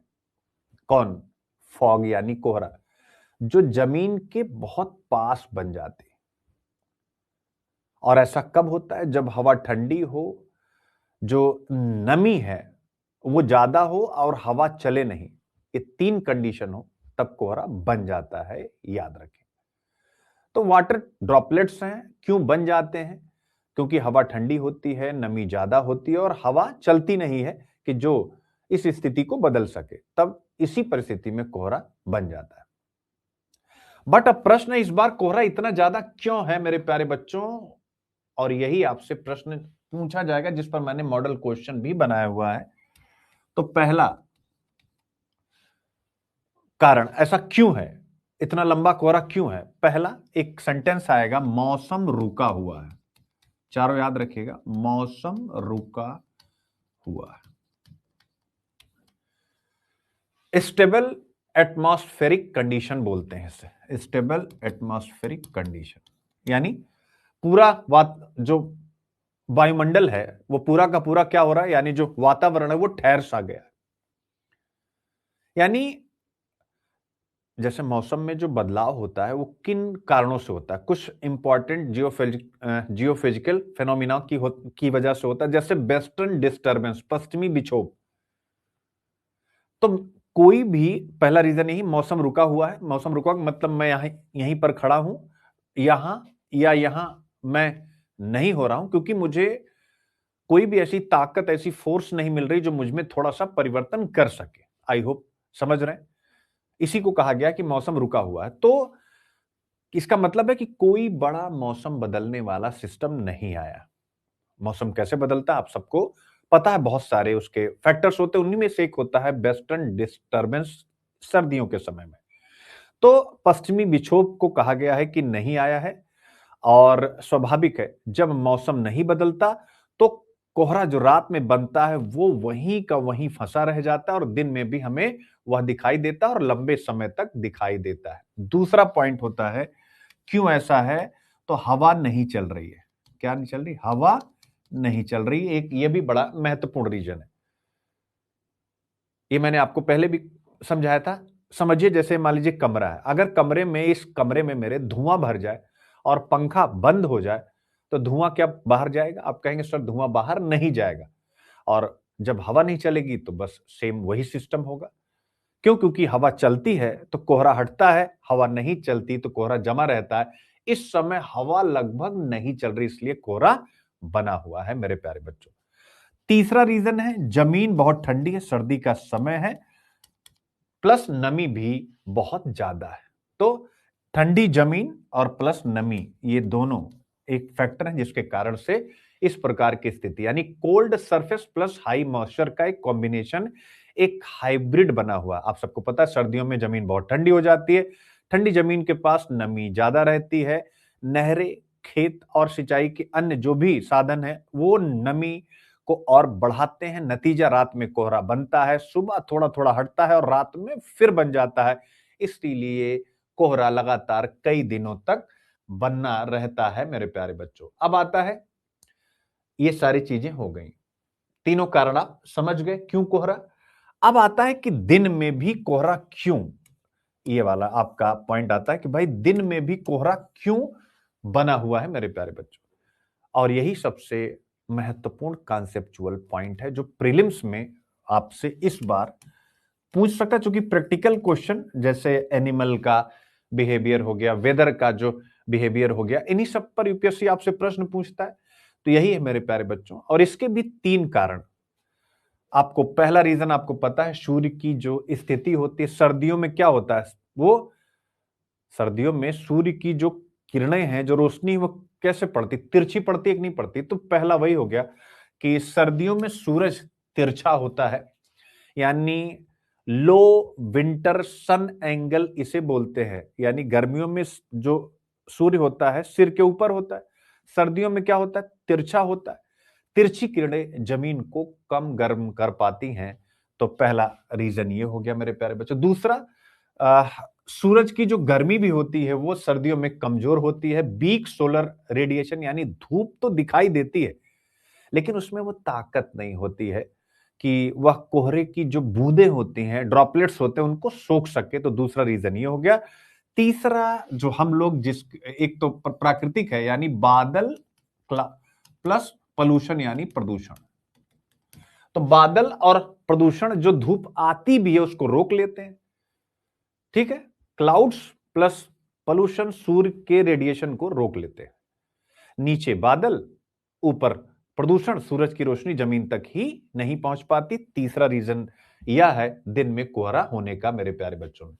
तो आई होप अब आप समझ गए दिन में घना कोहरा क्यों होता है। 3 पॉइंट बाकी नोट्स में आपको मिलेगा, एक बार रिवाइज करेंगे चीजें आपको और इजी हो जाएंगी। अब आता है अगला पॉइंट की प्रदूषण। चूंकि ऑब्वियस है हम यूपीएससी की तैयारी कर रहे हैं, तो प्रदूषण ने घना कोहरा कैसे संभव बनाया? पोल्यूशन, इसने जो घना कोहरा है इसको कैसे बिगाड़ दिया है। अगर प्रदूषण ना होता तो घना कोहरा की जो कंडीशन इतनी खराब ना होती। तो प्रदूषण क्या करते हैं? प्रदूषण के छोटे छोटे कण PM2.5, PM10 पानी को क्या करते हैं? जैसे मान लीजिए कि हवा में है ये प्रदूषण के कण, छोटे छोटे छोटे। अब ये क्या करेंगे? जो पानी के जो बूंदे होती है उसको अपने ऊपर जमा कर लेते हैं, ठीक है ना। और ये जो पानी के कण प्रदूषण के कण अपने ऊपर पानी को जमा कर लेते हैं, इसको एक टर्मिनोलॉजी भी दी जाती है, कंडेंसेशन न्यूक्लाई। यानी जितना ज्यादा प्रदूषण होगा उतना मोटा और घना कोहरा होगा, क्योंकि बूंदें उस पर जमा हो जाएंगी। इसीलिए शहरों और औद्योगिक इलाकों में मेरे प्यारे बच्चों कोहरा ज्यादा खतरनाक होता है, यह आपको ध्यान रखिएगा। अब आता है कुछ जगहों पर, जैसे हरियाणा, पंजाब और चंडीगढ़ में क्यों? तो कुछ जगहों पर कोहरा ज्यादा क्यों होता है? क्योंकि उनके इलाके थोड़े निचले होते हैं, यानी निचला इलाका होता है, नंबर 1। नहरी इलाका होता है, नहरों के पास होते हैं, खेतों वाले क्षेत्र हैं हरियाणा, पंजाब, और शहर भी प्रदूषित हैं। ये 4 कारण हैं पंजाब, हरियाणा और चंडीगढ़ में इतना लंबा कोहरा होने का। याद रखिए क्यों? क्योंकि वहां नमी, ठंड और प्रदूषण, ये तीनों मिल करके वेरी डेंस फॉग, अत्यधिक फॉग वाला कोहरा बना रहे हैं मेरे प्यारे बच्चों। तो पॉइंट इज क्लियर यहां तक। अब आपके मन में यह भी आ सकता है कि सर ये जाएगा कैसे, क्या ऐसे हमेशा रहेगा? नहीं, ऑब्वियस सिंपल है। हवा जब तेज चले, कोई नया वेस्टर्न डिस्टर्बेंस आए, यानी कि मौसम में परिवर्तन हो या दिन का तापमान बढ़ जाए, तो स्वाभाविक इस प्रकार का घना कोहरा चला जाएगा। जब तक यह नहीं होता, कोहरा सुबह और कभी कभी दिन में भी रहेगा मेरे प्यारे बच्चों।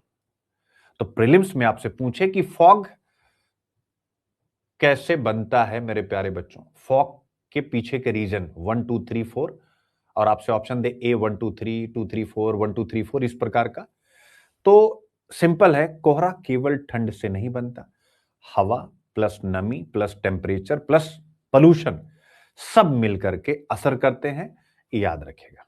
सिंपल है। तो यही टॉपिक आपके सामने आएगा और इस पर एक बढ़िया सा मॉडल क्वेश्चन आपको मिलेगा जिसकी आप प्रैक्टिस कर सके। अब आता है, ये भी एक अच्छा पॉइंट है और इसको भी अंदर जाएं उससे पहले एक ऐसे से ही इसकी शुरुआत कर लेते हैं। जैसे आपने पढ़ा होगा, किसी भी राष्ट्र के विकास, 2013 का एशिया था, किसी भी राष्ट्र के विकास यानी डेवलपमेंट और सुरक्षा यानी सिक्योरिटी में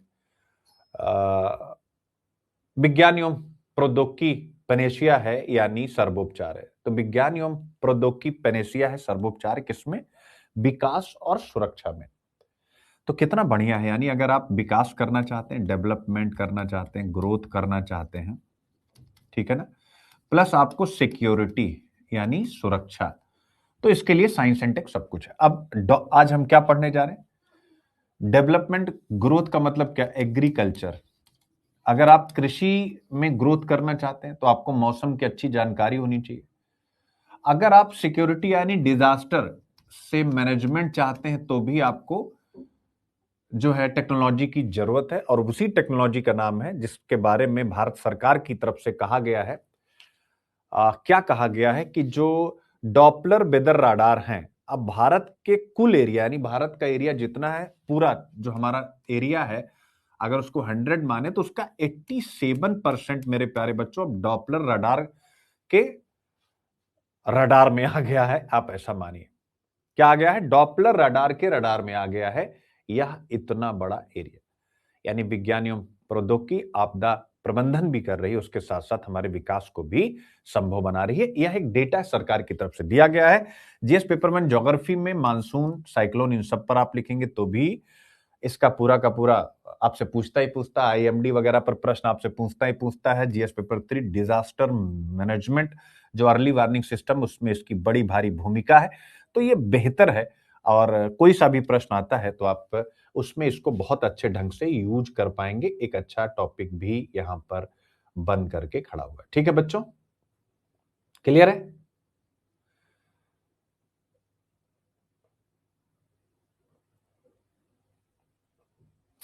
पॉइंट इज क्लियर। तो एक तो यूपीएससी में सीधा सीधा आ रहा है, इसके साथ साथ अगर इसको हम सामान्य ढंग से भी लें मेरे प्यारे बच्चों, तो आपके मन में आना चाहिए कि सर आपने क्यों चूज किया है, यानी मैं आपको क्यों पढ़ा रहा हूं। एक तो हो गया, मैंने एसे का जिक्र कर दिया, लेकिन मेरे प्यारे बच्चों GS paper 3 geography, GS paper 1 geography की जो लास्ट यूनिट है, 4th यूनिट है, उसको इसके साथ कनेक्ट कीजिए। महत्वपूर्ण भूभौतिकीय घटनाएं, चक्रवात, सुनामी, इस प्रकार की चीज जितनी भी महत्व, बाढ़, हेल स्टॉर्म, ओलावृष्टि, कुछ भी, उसके साथ इसको आप कनेक्ट कीजिए, तब आप समझ पाएंगे कि हम क्यों पढ़ रहे हैं टॉपिक।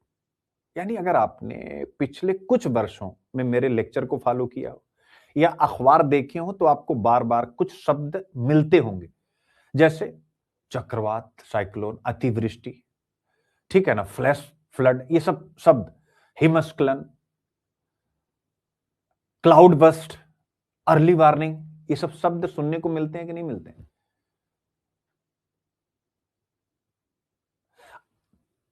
सुनने को मिलते हैं।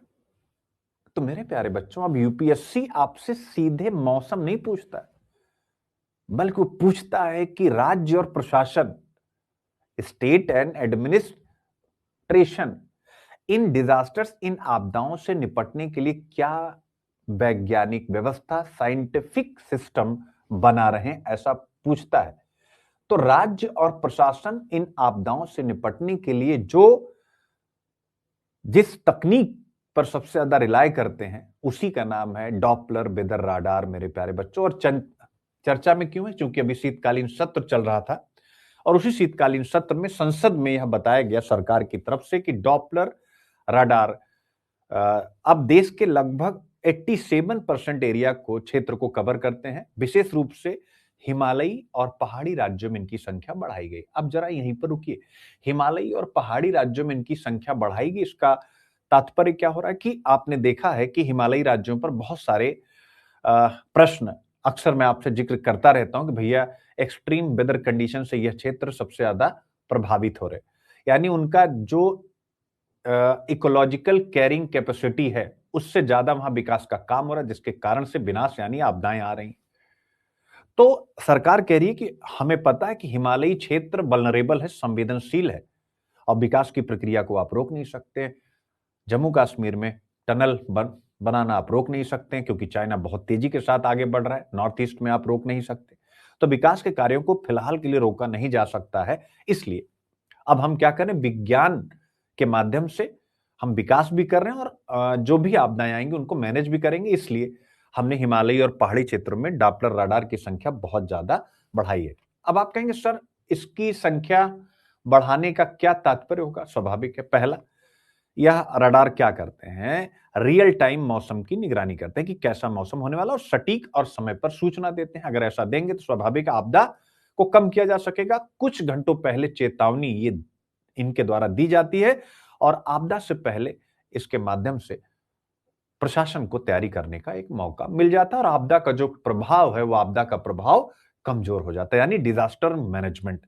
अब मेरे प्यारे बच्चों फिर से उस प्रश्न को याद करिए, किसी भी राष्ट्र के विकास एवं सुरक्षा में विज्ञान एवं प्रौद्योगिकी सर्वोपचार विज्ञान, आप देख सकते हैं आपदा प्रबंधन, सीधा यही 87% लिख करके आप अपने इस आंसर को कनेक्ट कर दीजिए। और ऐसे बहुत सारे प्रश्न स्टेट पीसीएस में भी आए हैं। ठीक है, पॉइंट इज क्लियर।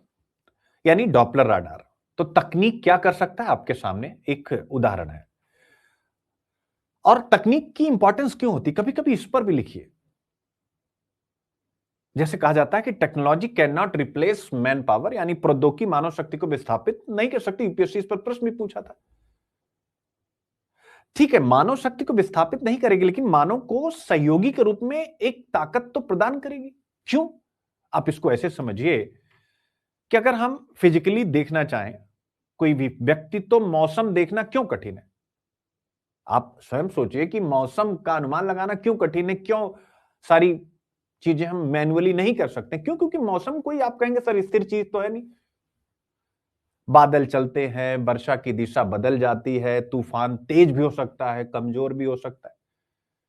सैटेलाइट हमें ऊपर से स्पेस से तस्वीर देता है, लेकिन सवाल यह होता है कि बादल कितनी तेजी से आ रहे हैं, किस दिशा में जा रहे हैं और कितनी भारी वर्षा होगी। तो इन सभी सवालों का जवाब यही डॉपलर राडार देता है। तो जैसे आपसे प्रश्न पूछे कि किसी भी राष्ट्र के विकास एवं सुरक्षा में विज्ञान एवं प्रौद्योगिकी सर्वोपचार है, तो आप बताइए, डॉपलर राडार विज्ञान एवं तकनीक का एक उपकरण है जो हमें बताता है कि बादल कितनी तेजी से आ रहे हैं, किस दिशा में आ रहे हैं और कितनी भारी वर्षा होगी, और इसके आधार पर हम आपदा रिस्पॉन्स करते हैं। मजा आ गया कि नहीं आ गया? तो इस हिसाब से आप चीजों को काउंटर कर लेंगे। अब आता है डॉपलर रडार, जिस पर आपको पीडीएफ में क्वेश्चन भी मिलेगा कि ऑब्वियस वैज्ञानिक उपकरण है जो एटमॉस्फेयर में रेडियो वेव्स, रेडियो तरंगे, अंडरलाइन कर लीजिएगा, रेडियो तरंगे भेजते हैं। वो तरंगे वर्षा से, बर्फ से या बादलों से टकरा कर लौटे सिग्नल को पकड़ता है और कंप्यूटर के जरिए यह बताता है कि वर्षा कहां है, कितनी तेज है और किस दिशा में जा रही है। सिंपल सी बात है, यही आपको देखना है। और भारत में यह कौन संचालित करता है? आईएमडी, भारतीय मौसम विज्ञान विभाग। और मेरे प्यारे बच्चों, आईएमडी की कार्यप्रणाली पर यूपीएससी ने आपसे हाल फिलहाल में ही प्रश्न पूछ रखा है कि नहीं पूछ रखा? भारतीय मौसम विज्ञान विभाग, आईएमडी। ठीक है, पॉइंट इज क्लियर। तो आप इसको इस हिसाब से टेकल कर पाएंगे। अब डॉपलर शब्द को कभी आपने जानने की कोशिश की, डॉपलर शब्द कैसे है? डॉपलर, इसको आप ऐसे समझिए कि ट्रेन पर तो आप पक्का बैठे होंगे या आसपास आपकी मतलब आपके आसपास ट्रेन कभी न कभी गुजरी होगी। तो जब ट्रेन पास आती है, जैसे मान लीजिए हम यहां खड़े, ट्रेन पास आ रही है तो क्या होगा, ट्रेन का जो हॉर्न होगा तेजी के साथ हमें सुनाई देगा। लेकिन जैसे जैसे ट्रेन निकल गई तो क्या हो जाएगा, उसकी सीटी हमें बहुत धीमे सुनाई देने लगेगी। यह सेम उसी डॉपलर इफेक्ट की तरह ही है मेरे प्यारे बच्चों। यानी इसी सिद्धांत का, ट्रेन की सीटी वाला जो मैंने आपको बताया, इसी सिद्धांत का उपयोग करके रेडियो तरंगों पर, यानी इसी ट्रेन की सीटी के एग्जाम्पल का रेडियो तरंगों पर उपयोग करके डॉपलर वेदर रडार यह पता लगाता है कि बादल या वर्षा रडार की ओर आ रहे हैं या दूर जा रहे हैं मेरे प्यारे बच्चों। यही चीज इसे साधारण रडार से अलग बनाती है। ठीक है ना।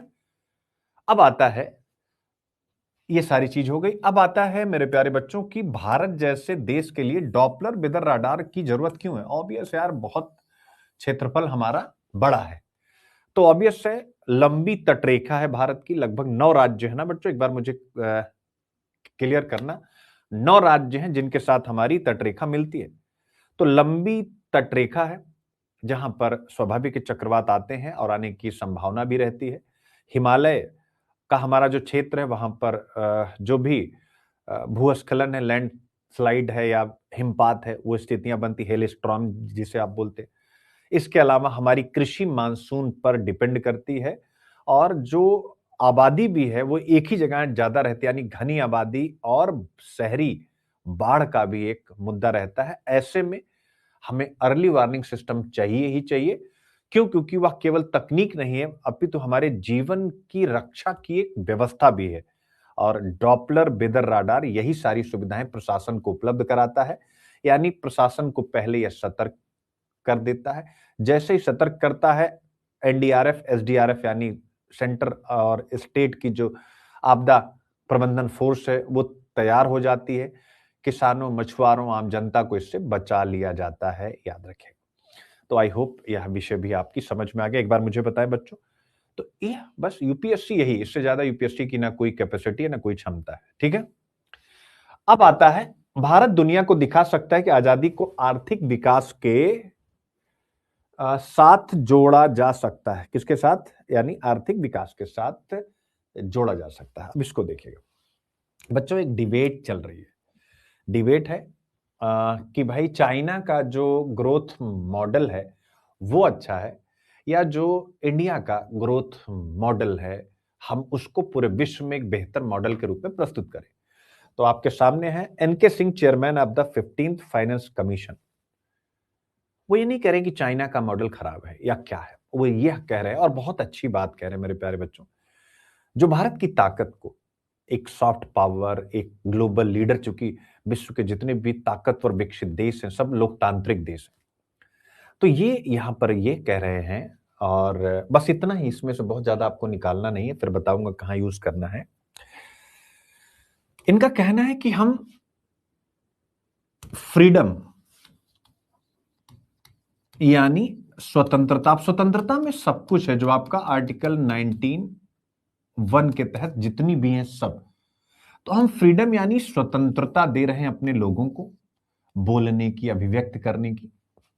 उसके साथ साथ हम डेवलपमेंट भी कर रहे हैं। Development in the sense GDP भी हम बढ़ा रहे हैं, और सोशल जस्टिस के सारे पैरामीटर्स को भी आगे लेकर के चल रहे हैं।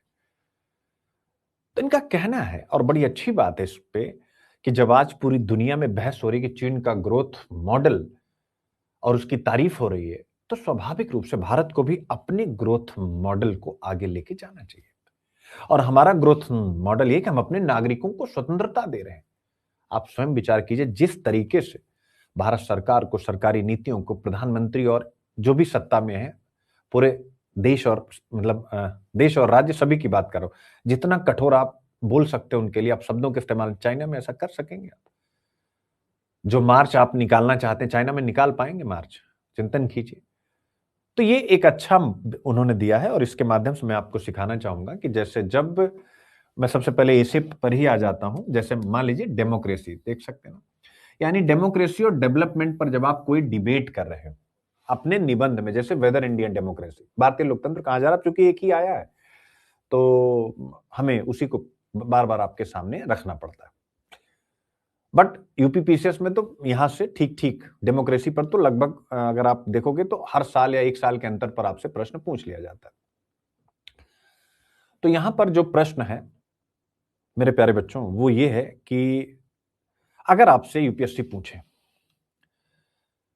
कि लोकतंत्र कहां जा रहा है और भारतीय लोकतंत्र पर आप कुछ लिख रहे हैं और डिबेट कर रहे हैं, क्योंकि आपको अच्छे से पता निबंध में एक स्कोप होता है आपके पास, जीएस में भी करना चाहिए जो मैं बोलने जा रहा हूं, लेकिन जीएस में उतना स्कोप होता नहीं। निबंध में आपके पास एक स्कोप होता है। स्कोप क्या होता है कि आप कंपैरेटिव लिख सकते हैं, तुलनात्मक, और तुलनात्मक लेखन को बहुत ज्यादा इंपॉर्टेंस मिलती है। यानी एक देश को दूसरे देश से, एक संस्था को दूसरी संस्था से आपको कंपेयर करना चाहिए। उसका एडवांटेज आपके पास भरपूर होता है। समझिएगा इस चीज को। तो मेरे प्यारे बच्चों, जब हम भारतीय लोकतंत्र पर लिख रहे हैं और लिखेंगे उसका पॉजिटिव साइड तो वहां लिखेंगे। आज जब विश्व में चर्चा है चाइना के ग्रोथ मॉडल की, और हो भी क्यों ना, चूंकि चाइना ने जिस तेजी के साथ आर्थिक समृद्धि और समावेशिता को अचीव किया, विश्व की फैक्ट्री बना है, विश्व का एक्सपोर्ट हब बना है, और अमेरिका के समान एक महाशक्ति बन के उभरा, जिसे अमेरिका ही स्वीकार करता है कि अब G20 ऐसे नहीं है, केवल G2 है, तो स्वाभाविक रूप से उसके विकास की प्रशंसा होनी चाहिए। लेकिन अगर हम भारतीय विकास यात्रा को देखते हैं, भारत की जीडीपी को, इंक्लूसिविटी को, यानी कि जो सोशल जस्टिस के लिए हम काम कर रहे हैं, तो हमारी भी यात्रा बहुत बेहतर है और संपूर्ण विश्व के सामने हमें इसे रखना चाहिए कि हम स्वतंत्रता के साथ विकास को आगे बढ़ा रहे हैं। जहां पर ढेर सारे पार्टियां, राजनीतिक दल हैं जो पार्लियामेंट में एक दूसरे के साथ बहस करते हैं, पॉलिसी को लेकर के उस बहस के कारण डिले होता है, लेकिन फ्रीडम के साथ हम ऐसा करते हैं। तो इन्होंने बच्चा पूरे टॉपिक में आपको, जब आप पीडीएफ, जब आप कंटेंट पढ़ोगे आपको बड़ा मजा आएगा। इन्होंने एक चीज बहुत बेहतर बताई है, और वो ये बताई है कि जो विकास है, ठीक है ना, वो विकास इसलिए महत्वपूर्ण है क्योंकि हमने स्वतंत्रता के साथ, लेकिन इन्होंने एक बड़ी अच्छी बात बताई है कि इसका मतलब विकास में जो बाधा है वो पॉलिसी का विषय है, डेमोक्रेसी का विषय नहीं है, किस प्रकार का शासन है उसका विषय नहीं है। हम पॉलिसी को बेहतर ढंग से इंप्लीमेंट करेंगे तो डेमोक्रेसी में रह करके भी हम बेहतर कर पाएंगे, याद रखिएगा। तो कभी अगर आपसे कोई ये प्रश्न पूछे, ये डेमोक्रेसी पर लिखने में आपको मदद करेगा कि क्या तेज आर्थिक विकास के लिए लोकतंत्र और स्वतंत्रता को सीमित करना जरूरी है? मैं आपसे प्रश्न पूछ रहा हूं, बोलिए। जैसा कि चाइना ने किया, ऑब्वियस है। तो जब इस सवाल का जवाब कोई देता है कि क्या तेज आर्थिक समृद्धि या विकास के लिए लोकतंत्र और स्वतंत्रता को सीमित करना जरूरी है, तो लोग कहते हैं हाँ भाई, चाइना की तरह आप कर सकते हैं जहां बिना लोकतंत्र के तेजी के साथ विकास हुआ। बट एनके सिंह जो कह रहे हैं इसको आपको याद कर लेना है, बहुत अच्छी डिबेट कर पाएंगे। वो कहते हैं लोकतंत्र और आर्थिक विकास एक दूसरे के विरोधी नहीं है। मानव स्वतंत्रता को आर्थिक विकास के साथ संतुलित किया जा सकता है और भारत यह काम करके दुनिया को रास्ता दिखाएगा। ठीक है, तो बस इसको आप पढ़ लीजिएगा, इसमें बाकी और कुछ भी नहीं है। ठीक है, अब अगला टॉपिक आता है विंटर इज बिहाइंड। यानी मैंने हमेशा से, मेरी कोशिश रहती है कि पार्लियामेंट में जो कुछ भी आप देख पा रहे हैं, जो भी अचीवमेंट हमारी किसी भी विंटर सेशन हो या कोई सा भी सेशन हो, तो जो अचीवमेंट होती है उस पर मैं हमेशा कोई ना कोई प्रश्न बनाता हूं। कुछ दिन पहले भी मैंने एक प्रश्न आप लोगों को बनाया था जब इस विंटर सेशन की शुरुआत हुई थी। आज भी वही है, सर्दी पीछे छूट गई। यानी कि हमने विंटर सेशन में बहुत अच्छा काम नहीं किया, फिर भी ठीक काम है लेकिन बहुत अच्छा नहीं किया। तो इसमें अच्छी बात है, प्लस और माइनस दोनों दिया गया, क्या हमने अच्छा किया है क्या नहीं।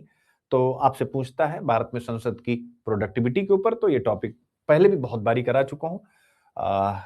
IQIP, Indian polity, functioning of parliament, role of opposition, legislative security, ऐसे सेम वही क्वालिटी ऑफ डेमोक्रेसी, ये सारी बातें। और इंटरव्यू में तो यह मुझे लगता है कि जो है एक अच्छा टॉपिक बनता ही बनता है इंटरव्यू के लिए भी। ठीक है ना, तो मेरे प्यारे बच्चों, क्लियर हो गया? इसको आप कर लेंगे, एक बार मुझे कमेंट बताएं।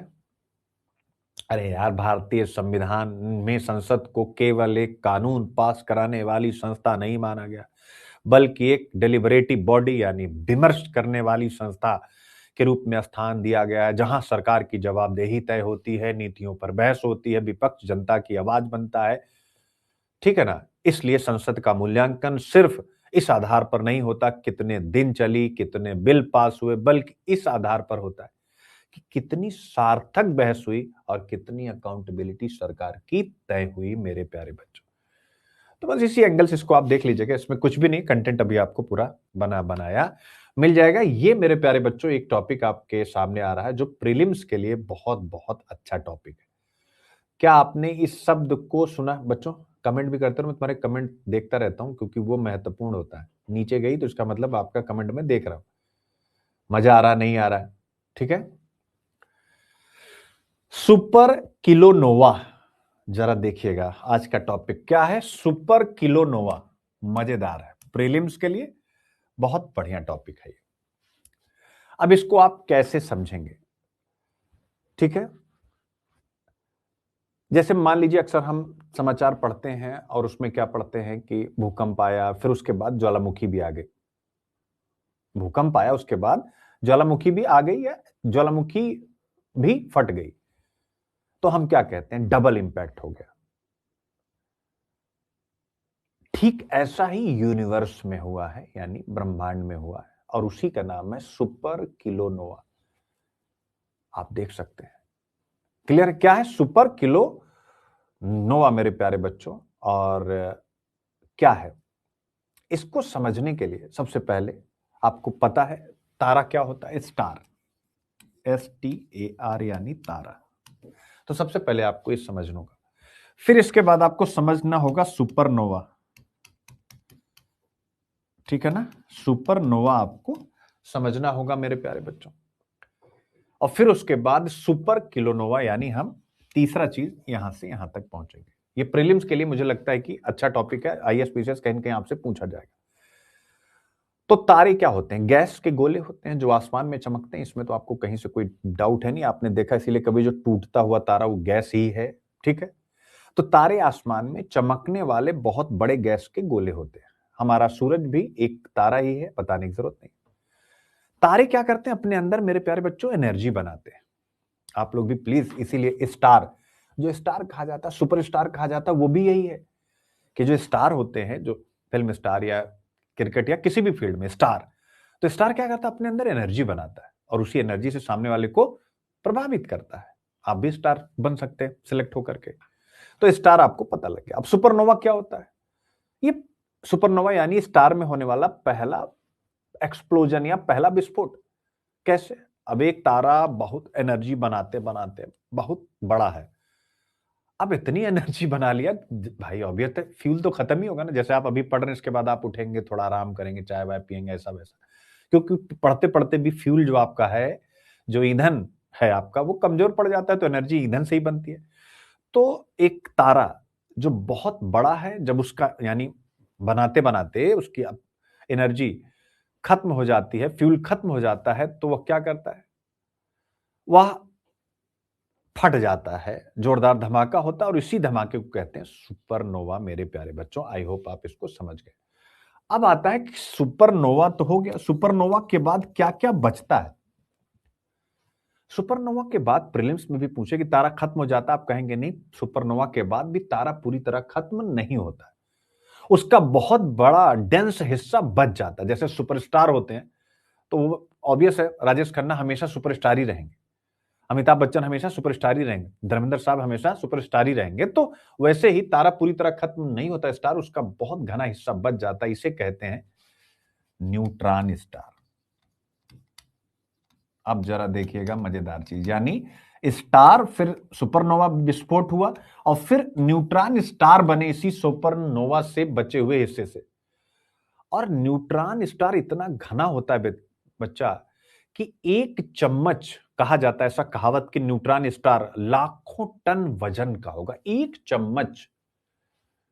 आई होप अब आप समझ गए यहां तक न्यूट्रॉन स्टार। अब आते हैं किलोनोवा, यानी सुपर किलोनोवा में से किलोनोवा को निकाल लेते हैं, अगली चीज आती है किलोनोवा। अब किलोनोवा क्या होता है?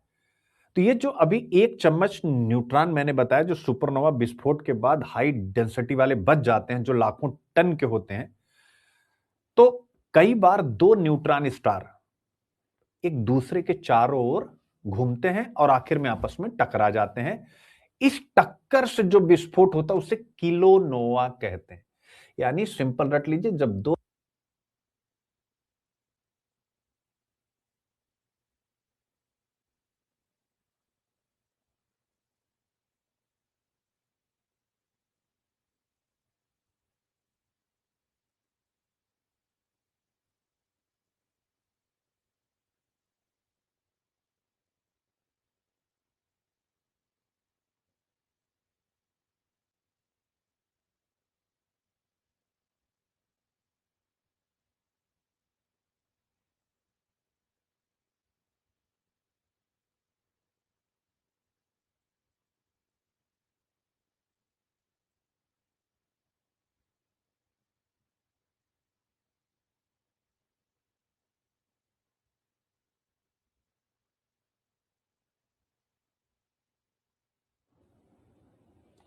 बच्चों आज लग रहा है कि बैटरी का, क्योंकि बैटरी चार्ज हुई नहीं है। अभी आ रही, आने लगी आवाज? एक बार बताना, कुछ देर और चल जाएगी, लग तो रहा है ऐसा। अभी आ रही आवाज? अभी आ गई? अभी आई? आ गई भाई? Hello hello. अभी आ गई फिर से? ऑल के ठीक है। तो जैसे कोई भी आपके सामने अब सोना पहन के आएगा तो कहिएगा कि ये जो तुमने पहना है ना, ये न्यूट्रॉन स्टार की